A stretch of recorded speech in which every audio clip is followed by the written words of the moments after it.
امننا سے بر مولا اما آ کلیم اول سینا اما۔ آج ہم بات کریں گے ایک ایسی شخصیت کی جو کہ انبیاء و رسول کے بعد اس مخلوق میں سب سے بڑا مرتبہ رکھتے ہیں، جو کہ اللہ کے پیارے رسول صلی اللہ علیہ وسلم کے یار غار بھی ہیں اور یار مزار بھی ہیں۔ میری مراد خلیفہ اول جناب ابو بکر صدیق رضی اللہ تعالیٰ عنہ ہے۔ جناب ابو بکر صدیق رضی اللہ تعالیٰ عنہ کے بارے میں اللہ کے پیارے رسول صلی اللہ علیہ وسلم نے فرمایا، ابو بکر وہ شخص ہے کہ جن کا مخلوق میں مجھ پر سب سے بڑا احسان ہے، چاہے وہ مال کے اعتبار سے ہو، چاہے وہ صحبت کے اعتبار سے۔ ایک مرتبہ جنگ کے موقع پر اللہ کے پیارے رسول صلی اللہ علیہ وسلم نے صحابہ کو کہا کہ جنگ کی تیاری کے لیے مال جمع کرنا ہے۔ ہر صحابی اپنے اپنے حصے کا مال لے کر حاضر ہو گئے۔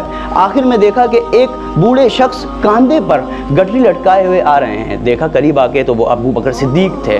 ابو بکر صدیق نے جب اپنا مال رکھا تو اللہ کے پیارے رسول صلی اللہ علیہ وسلم نے کہا، ابو بکر گھر والوں کے لیے بھی کچھ چھوڑ کر آئے ہو یا سب کچھ لے کر آ گئے؟ انہوں نے کیا ہی خوب جواب دیا، کہا میرے ماں باپ آپ پہ قربان یا رسول اللہ، گھر والوں کے لیے اللہ اور اس کا رسول ہی کافی ہے۔ یہ تھے ابو بکر صدیق۔ تو اللہ پاک سے دعا ہے کہ ہمیں بھی ان کی سیرت پہ عمل کرنے کی توفیق عطا فرمائے، آمین۔